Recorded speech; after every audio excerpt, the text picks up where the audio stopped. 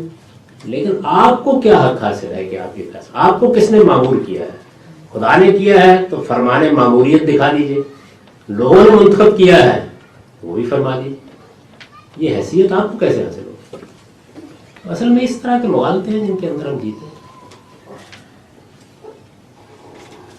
صاحب جو نا امیدی کی بات ہو رہی تھی اس کے اوپر بھی تھوڑی سی کامنٹ یہ تھی کہ گیلیلیو کے ساتھ پادریوں نے کیا کیا, سالہ سال صدیوں سے جو آپ یہ تو نہیں کہہ رہے تم بچے ہوئے ابھی تک.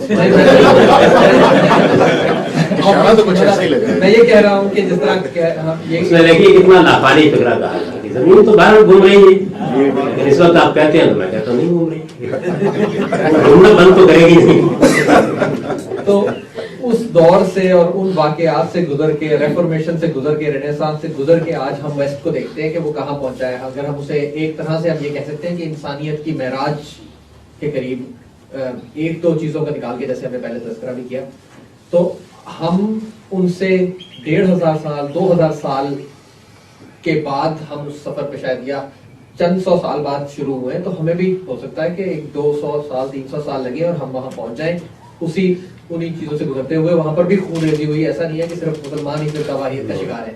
تو ایک تو یہ کہ امید کو پھیلانے کے لیے اس کا تھوڑا سا ایکسپلین بھی کر دیں کہ کیا ہے. اور دوسرا سوال یہ تھا کہ ہم مسلمان ہسٹری پڑھتے ہیں, بہت سارے لوگ اپنے جوش خطابت میں یہ بات کرتے ہیں کہ جی ہم مسلمان دنیا کے عروج پر تھے, ہم نے بغداد میں دنیا کی سب سے بڑی لائبریری اور یونیورسٹی بنا دی, پھر کفار نے ہم پہ حملہ کیا اور ہماری لائبریریاں جلا دی. تو سوال یہ ہے کہ جن لوگوں نے وہ کتابیں لکھی تھی اور وہ جن جو علوم ان کے دل و دماغ میں موجود تھے, وہ کتابیں انہوں نے پھر کیوں نہیں لکھ دی؟ وہ کتابیں وہ اٹھا کے لے گئے تو ہم اس سے محروم کیسے ہو گئے؟ دیکھیے جو علمی زوال ہوا ہے اس کے اسباب بالکل الگ ہیں. وہ صرف کسی ایک لائبریری کو جلانے سے کبھی زوال نہیں آ جاتا. آپ بالکل ٹھیک کہتے ہیں کہ اہل علم اگر واقعی صحیح ڈائریکشن میں کام کر رہے ہیں تو علم وجود میں آتا رہتا ہے. اس وقت بھی لائبریریاں جلا دی جاتی ہیں اور بھی اس طرح کے کام ہوتے ہیں. علم کا قافلہ کبھی نہیں رکتا. اس طرح کی باتیں کرنی بھی نہیں چاہیے. اسباب بالکل دوسرے ہیں, یعنی وہ ایک الگ بحث ہے. وہ آپ کرنا چاہیں گے تو میں بھی اپنا جو کچھ بھی مطالعہ ہے اس کی روشنی میں عرض کر دوں گا. لیکن یہ بات ٹھیک ہے آپ کی جو پہلے آپ نے بات فرمائی کہ ایک سفر ہے. اس وقت جو تشویش ہے, میں اس کو نا امیدی نہیں کہتا, جو تشویش ہے وہ یہ ہے کہ کیا مسلمانوں کی لیڈرشپ میں اس کا احساس پیدا ہو گیا ہے اور کیا انہوں نے سمت سفر طے کر کے سفر کی ابتدا کر دی ہے. بس سفر کی ابتدا ہو جائے تو پھر فاصلہ اہمیت نہیں رکھتا یا مدت اہمیت نہیں رکھتی. تشویش یہ ہے کہ یہ نہیں ہو رہا. یہ بنیادی پرابلم میرے نزدیک جو نا امیدی پیدا ہوتی ہے اس کی وجہ بھی. میرا کوشچن ہے طرز حکومت کے بارے میں کہ آج کل دو نظریات ہیں. ایک خلافت جس کے لیے میرا مطلب ہے کہ طالبان یا دوسرے لوگ کہہ رہے ہیں کہ اس کو کسی نہ کسی طرح واپس لایا جا سکتا ہے, اور ایک ڈیموکریٹک پروسیس جو کہ دنیا میں پیرلل چل رہا ہے. بڑے بڑے عالم ڈاکٹر اسرار صاحب بہت اچھا کام ہے, بہت دل کو لگتی بات ہے, لیکن وہ بھی میرے خیال میں پرسنلی مس گائیڈ ہوئے اور ان کا اینڈ پہ نقطہ نظر یہ تھا کہ جی مطلب خلافت کے لیے انہوں نے کام کرنا شروع کر. تو آپ کے خیال میں خلافت کا احیاء کسی طریقے سے ممکن ہے ماڈرن ٹائم پیریڈ میں, یا ہمیں ڈیموکریٹک پروسیس ہی کو لے کے آگے چلنا ہوگا طرز حکومت اسلامک ورلڈ کے اندر؟ یعنی مجھے تو اگر کہیں اطلاع ملے کہ خلافت کا احیاء ہونے لگا ہے, میرے پاس کوئی پھاوڑا ہو تو میں لے کے روکنے کی کوشش کروں. یعنی وہ کیا چیز ہے جس کو دوبارہ حاصل کرنا ہے؟ بنو امیہ کی حکومت, بنو عباس کی حکومت, ترکوں کی حکومت, کیا چیز ہے خلافت؟ تو میں تو بہت معذرت کے ساتھ شائستگی سے بات کرنی چاہیے لیکن یہ سب کو نان سینس سمجھتا ہوں. یعنی اس سے زیادہ مہذب لفظ اس کے لیے میرے پاس نہیں ہے کوئی. دنیا کے اندر جو حکومت ہوتی ہے وہ یا استبدادی ہوگی یا جمہوری ہوگی. استبدادی حکومت کی بہت سی شکلیں ہیں, جیسے بادشاہت عامریت ہے. اسلام نے اپنا فیصلہ سنا دیا ہے کہ امر و شورا بینہم, مسلمانوں کا نظم اجتماعی جمہوری ہوگا.